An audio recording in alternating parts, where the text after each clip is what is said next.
Assalamualaikum warahmatullahi wabarakatuh. Perkenalkan saya Heri Purwanto, STP MSc, dosen program studi Teknik Kimia, Fakultas Sains dan Teknologi Institut Teknologi Sawit Indonesia. Pada kesempatan ini, saya akan menyampaikan materi yang sesuai dengan bidang keahlian saya untuk keperluan PDD UKT-PT bidang pengajaran, yaitu mata kuliah Instrumentasi Analitik.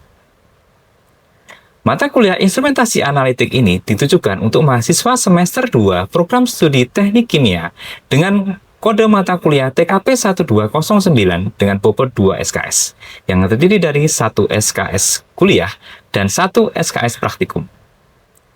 Mata kuliah ini diselenggarakan sebanyak 16 kali pertemuan dengan rincian 14 kali tatap muka untuk penyampaian materi dan praktikum, serta 2 kali tatap muka untuk ujian tengah semester atau UTS dan ujian akhir semester atau UAS. Mata kuliah ini berfokus pada pemberian pengetahuan tentang fungsi dan prinsip kerja instrumentasi analitik berbagai alat ukur, kemudian alat ukur berdasarkan sifat listrik, alat ukur konduktometri, dan alat ukur potensiometri yang sangat penting dalam analisis laboratorium maupun pengendalian proses dalam industri teknik kimia. Pembelajaran mata kuliah ini mendukung capaian pembelajaran lulusan atau CPL, yaitu CPL 5, yaitu pemahaman yang kuat mengenai tanggung jawab profesional dan etika kerja yang sangat penting dalam menjaga integritas. Untuk mencapai CPL tersebut, mata kuliah ini memiliki capaian pembelajaran mata kuliah atau CPMK, yaitu CPMK yang pertama, mahasiswa mampu memahami fungsi, komponen, dan prinsip kerja berbagai instrumen analitik sebagai alat ukur dalam analisis kimia. CPMK yang kedua, mahasiswa mampu memahami prinsip kerja instrumen analitik berdasarkan sifat kelistrikan, serta menerapkan penggunaannya dalam pengukuran parameter proses. CPMK yang ketiga, mahasiswa mampu memahami prinsip kerja, instrumen konduktometri, serta menganalisis penerapannya dalam analisis kimia. CPMK yang keempat, mahasiswa mampu memahami prinsip kerja, instrumen potensiometri, kemudian menerapkan metode pengukuran, serta menganalisis hasil pengukuran dalam analisis kimia.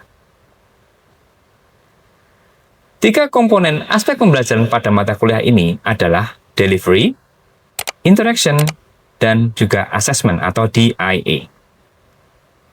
Pada aspek delivery, saya memanfaatkan media presentasi yang interaktif, ceramah, diskusi kelompok, video pembelajaran, serta latihan soal penyelesaian, ditambah dengan kegiatan praktikum, laboratorium untuk memperkuat pemahaman prinsip instrumen.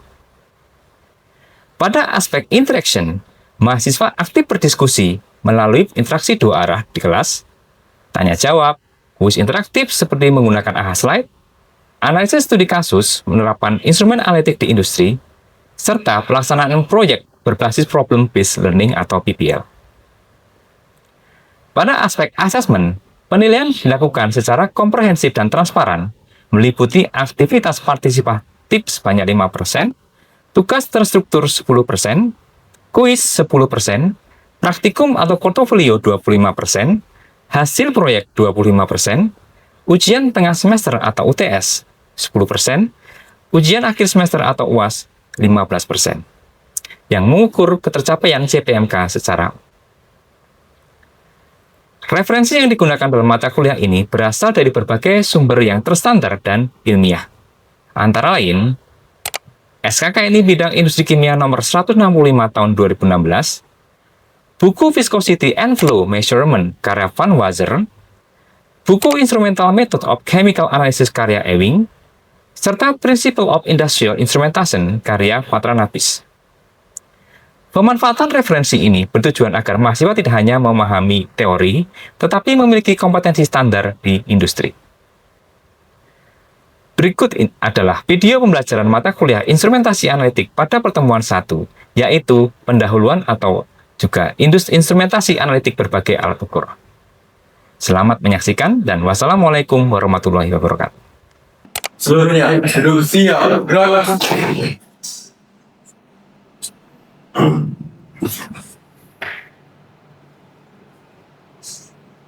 Lapor pembelajaran siap semua. Balik ke tempat. Siap.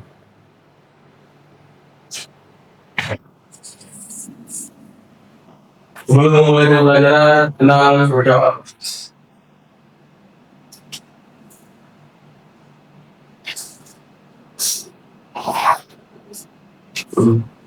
Berdoa selesai. Istirahat di tempat, gerak. Oke, Assalamualaikum warahmatullahi wabarakatuh. Selamat sore semuanya. Apa kabarnya? Luar biasa kan gitu ya kan, harus luar biasa walaupun sore hari ya kan gitu ya kan, tetap harus luar biasa, semangat kan gitu ya kan. Oke, kembali lagi dengan saya ya, kita akan masuk materi perkuliahan ya, instrumentasi analitik ya. Di pertemuan yang pertama ini kita akan bahas tentang pendahuluan dan juga instrumentasi analitik berbagai alat ukur. Nanti akan saya jelaskan tentang prinsip ya, prinsip metode dan juga aplikasi instrumentasi analitik dalam analisa bahan olah sawit. Ya. Baik, ini saya sampaikan yang pertama capaian pembelajaran mata kuliahnya atau CPMK-nya ya, yaitu mahasiswa mampu memahami fungsi, komponen dan juga prinsip kerja berbagai instrumen analitik berbagai alat ukur ya, itu ya. Terutama dalam analisis kimia. Nah, ini salah satu referensi kita menggunakan SKKNI ya, SKKNI ini ya, dan nomornya seperti itu ya, industri kimia gitu ya. Nah, apa saja tujuan pembelajarannya yang akan kita jabarkan di sini ya gitu ya. Jadi supaya mahasiswa memahami konsep dasar ya kaitannya dengan ruang lingkup kimia analitik ya secara menyeluruh. Kemudian membedakan jenis analisa kualitatif dan kuantitatif ya. Kemudian memahami perbedaan ya, ada namanya metode analisa klasik dan juga instrumental ya.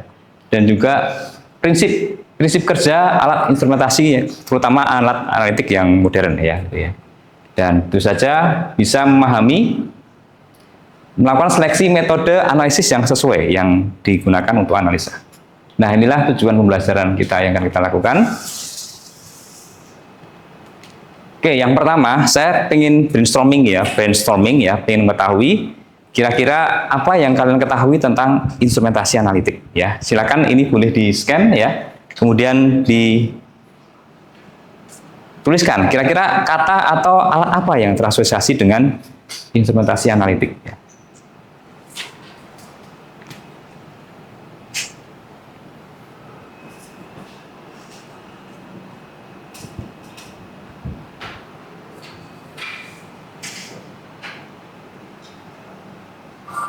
Ya, itu muncul.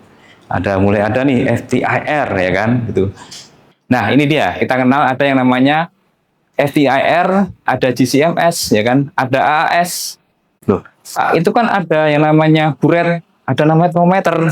Itu termasuk tidak? Ya, bisa, itu termasuk ya. Tapi memang untuk kajian instrumentasi analitik itu lebih kita fokus lebih ke arah mempelajari yang instrumen-instrumen yang modern. Sebelum kita membahas lebih detail tentang kimia analitik ya, kita sedikit mundur ke belakang ya. Ada yang namanya cabang-cabang ilmu kimia ya. Jadi ilmu kimia itu ada yang namanya kimia sintesis ya gitu ya, dan ada kimia analitik. Kimia sintesis seperti apa? Ada yang tahu nggak kira-kira? Kimia sintesis? Ada di sini. Jadi kimia sintesis itu adalah fokusnya apa? Pembentukan senyawa baru kan gitu ya kan. Pembentukan senyawa baru dari senyawa yang sudah ada. Reaksi A tambah B jadilah produk baru kan gitu ya. Contohnya apa? Ada contohnya misalnya? Tahu kira-kira? Estrifikasi ya kan, estrifikasi dan lain sebagainya ya. Itu namanya adalah kimia sintesis. Nah, bagaimana dengan kimia analitik? Apa itu kimia analitik? Identitas dan jumlah komponen. Iya, itulah kuncinya. Kita harus tahu ada yang namanya mengetahui identitas dan juga jumlah komponen di situ ya gitu ya. Itulah yang namanya kimia analitik. Ya, itulah bedanya. Nah, dari sini kita bisa mensummary gitu ya, menyimpulkan udah apa yang dimaksud dengan instrumentasi analitik ya. Nah, instrumentasi analitik itu adalah ilmu ya, ilmu atau penggunaan alat ya atau perangkat yang kaitannya dengan itu perangkat elektronik, optik canggih dan lain sebagainya untuk mengidentifikasi, untuk memisahkan, mengukur ya gitu ya, komponen-komponen atau senyawa dalam suatu bahan. Nah, itu namanya adalah instrumentasi analitik. Fungsinya adalah untuk mengidentifikasi, mengetahui senyawa apa yang ada di dalam bahan. Ya. Kemudian, kalau analisa kuantitatif, apa ini? Berapa banyak? Artinya apa? kadar, persentase, ya gitu ya, yang ada dalam sampel tersebut, ya. Jadi menentukan berapa banyak kadar komponen dalam sampel, ya. Nah, itu namanya adalah analisa kuantitatif. Nah, terkait dengan analisa kuantitatif ya, kita kenal ada dua model gitu ya. Kita ada yang namanya metode klasik ya gitu ya untuk kualitatif, dan ada yang namanya metode instrumental gitu ya. Nah, metode klasik itu seperti apa? Nah, metode klasik untuk analisa kualitatif ya, artinya untuk mengidentifikasi itu ada yang namanya uji warna, uji nyala. Artinya apa? Misalnya kita punya suatu sampel gitu ya kan, suatu benda kita bakar. Dia akan memberikan warna yang spesifik berbeda. Misalnya kita bakar warna biru, oh ini senyawa A. Kita bakar warnanya kuning, oh senyawa B. Itu namanya adalah uji warna dan uji nyala, ya, uji nyala. Begitu juga dengan reaksi pengendapan, ya. Misalnya kita punya suatu sampel, ya, kita tambahkan dengan reagen. Oh ternyata kalau dia positif, dia akan mengendap. Nah itu artinya apa? Itu namanya adalah uji metode yang klasik reaksi pengendapan. Bagaimana dengan instrumental, ya? Nah, instrumental untuk yang kualitatif itu kita kenal ada FTIR ya gitu ya, ada UV-Vis, NMR ya, UCMS dan lain sebagainya. Itu bisa juga berfungsi untuk instrumental. Nah, bagaimana dengan kuantitatifnya ya? Jadi ada yang metode klasik ya, itu gravimetri. Gravimetri itu dengan penimbangan. Contoh kita analisa kadar air ya gitu ya, itu namanya adalah gravimetri. Ada juga yang namanya volumetri. Volumetri itu apa? Titrasi ya, pakai volume gitu. Itu namanya adalah metode klasik. Beberapa sampel itu memerlukan persiapan tertentu gitu ya. Nah, tahapannya apa? Nah, tahapannya yang pertama adalah sampling dulu ya. Sampling itu apa? Supaya nanti mewakili sampel yang kita ambil gitu ya. Dari sampel mana yang kita ambil ya gitu ya, kita ambil samplingnya gitu ya. Ada teknik-teknik tertentunya. Yang kedua, ada yang namanya preparasi ya. Preparasi itu penyiapan. Ada yang sampel yang perlu dia untuk dilarutkan ya gitu ya. Ada yang perlu diderivatisasi supaya bisa menguap, ya, volatil dan lain sebagainya. Jadi ada yang namanya proses preparasi, ya. Kemudian setelah itu, setelah dipreparasi, barulah nanti ada proses pengukuran, ya, dan ada proses pengolahan data dan lain sebagainya. Nah, itulah tahapannya. Kemudian low cost. Nah, ini ya, low cost itu artinya dia lebih murah biaya, dari segi biaya lebih murah, ya. Kenapa? Karena nggak memerlukan peralatan yang canggih, gitu ya kan. Kemudian, nah ini no expensive equipment, tidak memerlukan peralatan-peralatan yang terlalu kompleks, terlalu canggih, gitu ya. Jadi lebih murah. Kemudian dia juga sesuai untuk yang konsentrasinya tinggi, kan gitu ya. Nah, contohnya apa? Analisa FFE misalnya gitu ya, analisa kadar air ya, seperti itu. Kemudian kalau yang instrumental apa kelebihannya? Nah, ini juga dia fast, cepet, ya. Kita masukkan sampel langsung angka datang keluar di situ, gitu ya. Itulah bedanya dengan yang analisa yang klasik. Kemudian juga lebih sensitif. Kita bisa menganalisa sampai dengan ukuran itu ppm atau ppm dan ppb ya, gitu ya kan. Nah, part per million dan part per billion, gitu ya. Kemudian automatic, ya, automatic, dan kemudian kita cuma memerlukan sampel dalam jumlah yang sedikit, ya, seperti itu. Kemudian keterbatasannya tentu saja pastinya peralatannya mahal, kan gitu ya kan. Nah, terus bagaimana kapan kita memilih metode klasik, kapan kita memilih metode yang instrumental? Nah, ini ya.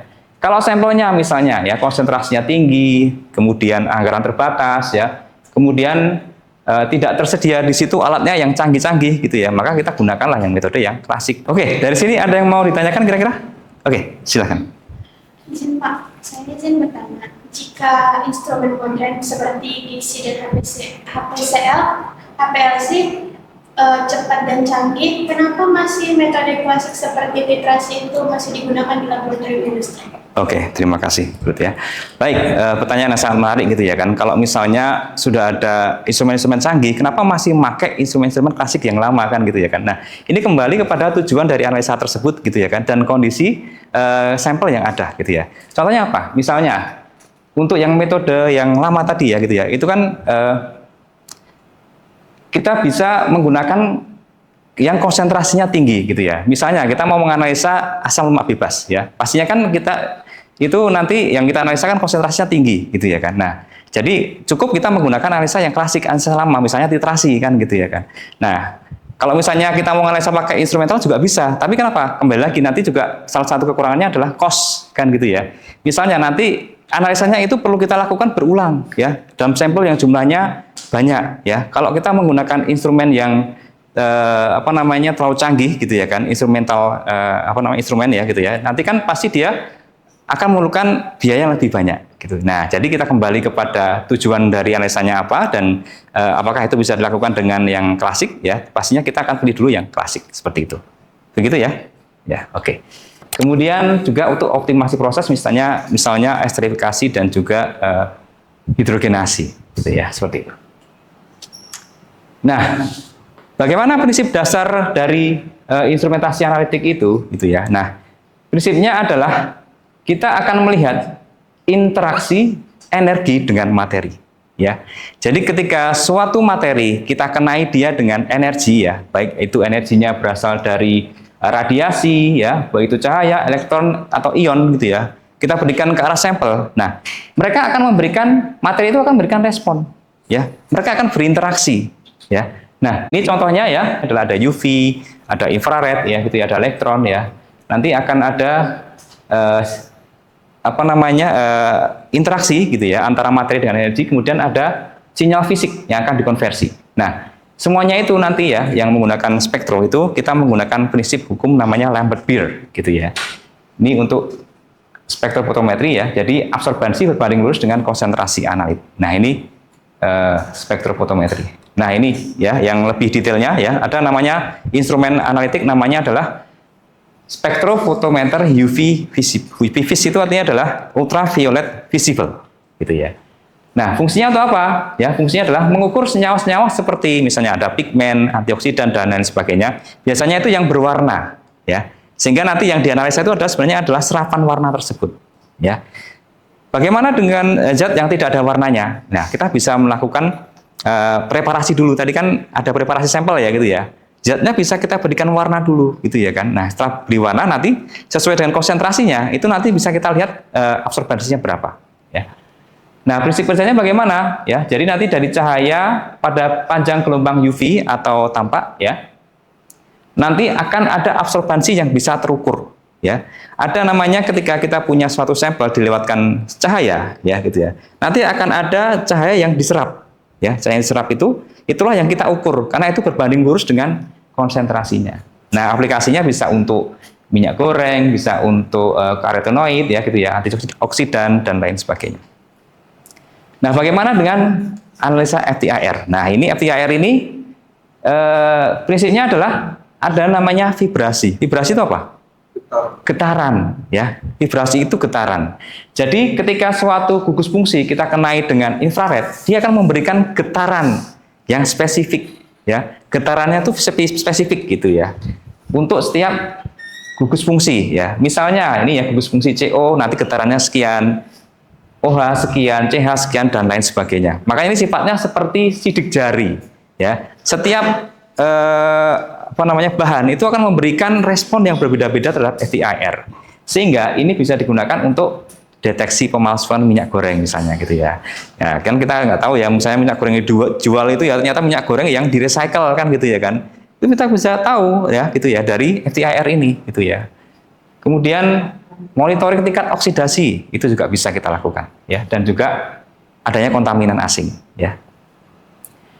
GC ya, gas kromatografi. Nah, ini prinsipnya adalah ini pemisahan berdasarkan perbedaan volatilitas ya. Di mana nanti akan ada interaksi ya analit dengan fase diam di dalam kolom kapiler gitu ya. Jadi kalau tadi spektro itu ada yang diserap gitu ya. Kalau ini adalah ada yang dipisahkan gitu ya. Sampel itu akan dipisahkan menjadi senyawa-senyawa yang lebih sederhana gitu ya. Nah, itulah yang nanti akan ditangkap dan kita bisa analisa apa saja komponen senyawanya. Ini biasa digunakan untuk analisa fatty acid methyl ester ya gitu ya. Dan juga profil asam lemak. Nah, itu GC. HPLC. HPLC itu High Performance Liquid Chromatography. Prinsipnya hampir sama mirip ya. Ini juga untuk pemisahan ya. Tapi kalau tadi untuk yang senyawa-senyawa volatil ya, GC, kalau ini adalah senyawa-senyawa yang tidak volatil atau non volatil ya. Kemudian untuk pigmen-pigmen yang tidak bisa dianalisa dengan GC misalnya gitu ya, karena GC kan dia pakai pembakaran gitu ya kan. Kalau ini yang tidak bisa dianalisa GC ya, itu bisa dianalisa dengan menggunakan HPLC. Prinsipnya dengan gerak cair bertekanan tinggi ya gitu ya, nanti akan ditekan ya gitu ya, kemudian terjadi pemisahan. Aplikasinya adalah untuk komponen minor yang mudah rusak ya, pasti kalian bisa membedakan ya. Kira-kira apa komponen minor di sawit yang mudah rusak? Ada namanya pigmen. Pigmen apa di dalam minyak sawit? Ya, karotin, beta karotin ya, warna orange namanya sawit. Kemudian, nah ini instrumen yang berikutnya ada namanya AAS, Atomic Absorption Spectrophotometry. Dari bahasanya aja ya, ada nama. Nah ini untuk mengukur biasanya adalah kadar logam ya, baik itu Fe, P, B, C, U ya gitu ya. Biasanya logam-logam berat gitu ya, dalam sampel oleokimia dengan sensitivitas yang lebih tinggi ya. Prinsipnya bagaimana ya? Atom logam dalam nyala api atau tungku grafit itu akan menyerap cahaya pada panjang gelombang yang spesifik ya. Artinya apa? Ketika kita punya suatu sampel, kita burn dia di dalam AS ini ya, dia akan memberikan cahaya yang berbeda-beda. Nah, sifat itulah yang akan digunakan untuk analisa di sini ya. Jadi, untuk yang AS ini ya tujuannya adalah untuk aplikasi yang kritis ya gitu ya, untuk yang analisa kontaminan logam berat ya. Oke, sampai sini kira-kira ada pertanyaan kira-kira? Oke, silakan. Baik Pak, izin bertanya. Kapan kita harus memilih menggunakan gas kromatografi atau GC, dan kapan juga kita harus menggunakan HPLC? Oke, terima kasih ya. Pertanyaan yang menarik ya. Bagaimana kapan kita akan menggunakan HPLC dan kapan kita menggunakan GC gitu ya. Nah, kedua analisa tersebut ya, instrumen tersebut itu sama-sama prinsipnya adalah kromatografi dengan pemisahan ya. Hanya saja yang satu itu adalah sifatnya gas gitu ya, gas kromatografi. Artinya apa? Pembawanya atau mobile phase-nya itu biasanya adalah yang fase gas gitu ya. Yang satu adalah yang bisa menggunakan liquid gitu ya. Nah, artinya apa? Untuk menggunakan itu yang membedakan adalah sampelnya ya. Untuk sampel yang sifatnya adalah volatile gitu ya, volatil atau mudah menguap, itu kita menggunakan GC, gas kromatografi. Nah, untuk sampel-sampel yang sifatnya dia itu tidak mudah menguap ya atau non volatil dan dia tidak tidak bisa dianalisa dengan GC gitu ya, itu kita bisa menggunakan HPLC gitu. Nah, seperti itu ya. Kita bisa berdasarkan dari sampelnya gitu ya, seperti itu ya.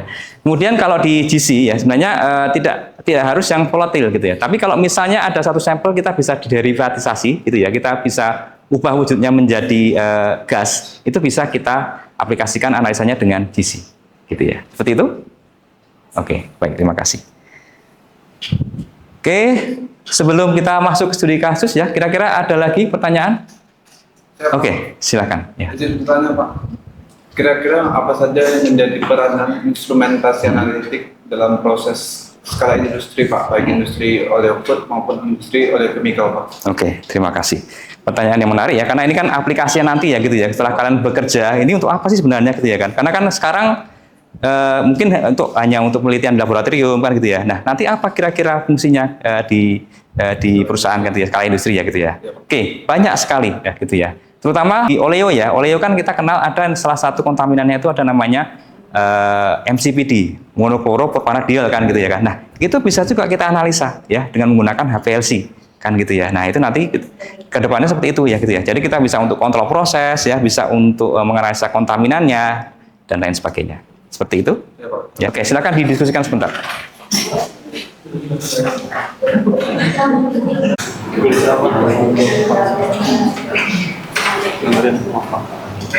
Ada kan?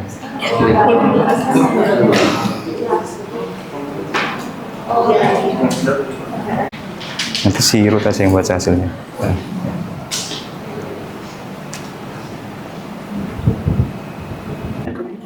Luar biasa sama. Ini udah dijelaskan juga sama lainnya. Oh, dijelaskan tadi ya, apa yang mau dipakai apa ya gitu ya.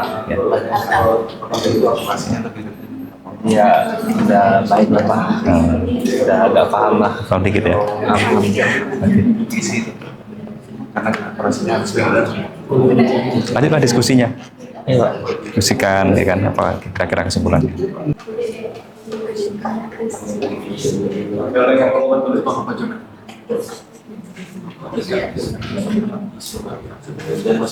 Literasi ya kan biasa gitu kan. Sampel B Kalau dia sampel B itu pakai gizi. pakai gizi ya kan. Oke, karena kan analisa itu ya kan. Nah, terus kenapa April tidak menggunakan gizi? Karena kos kan, itu ya. Oke, sudah ya waktunya ya. Oke, baik. Mungkin bolehlah salah satu perwakilan kelompok ya menyampaikan hasilnya ya. Ini saya tunjuk aja langsung, mungkin kelompok di depan nih kayaknya aktif tadi ya. Silakan. Sambil berdiri ya, boleh ya. Baik, izin menjawab Pak. Itu kan yang pertama metode analisis yang paling tepat untuk sampel A dan sampel B. Alasannya kalau sampel A itu Pak, dia menurut kami itu literasi, Literasi, karena dia ya. manual. Ya. Nah kalau dia sampel B itu dia gizi. Gizi ya. Tapi kalau misalnya dibandingkan sampel B itu, kalau menggunakan sampel B dia itu lebih mahal. Mahal. Oke. Sehari-hari kenapa mahal kan gitu ya kan? Nah, seperti itu. Oke, saya rasa itu ya. Baik, untuk mengevaluasi proses pembelajaran saya hari ini ya, saya perlu memberikan kuis kepada kalian ya. Kami persilahkan di scan ya. Kita menggunakan Aslet. Ya.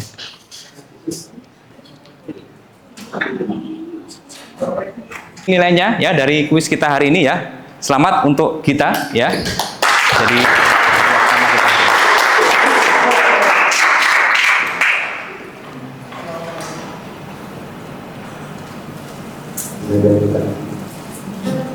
baik, itu tadi ya untuk kuis kita hari ini ya. Untuk menutup sesi kita hari ini ya, saya berikan tugas untuk minggu depan ya. Jadi silakan nanti buat makalah ya tentang aplikasi instrumentasi analitik ya.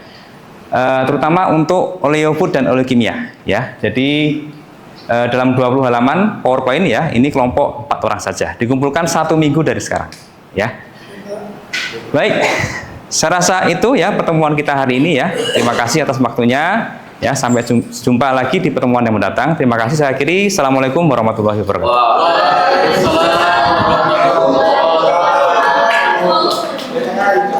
Demikian pemaparan saya mengenai pelaksanaan pembelajaran pada mata kuliah instrumentasi analitik. Semoga apa yang telah saya sampaikan dapat memberikan gambaran mengenai proses pembelajaran yang saya terapkan di kelas. Terima kasih atas perhatian Bapak dan Ibu Asesor. Wassalamualaikum warahmatullahi wabarakatuh.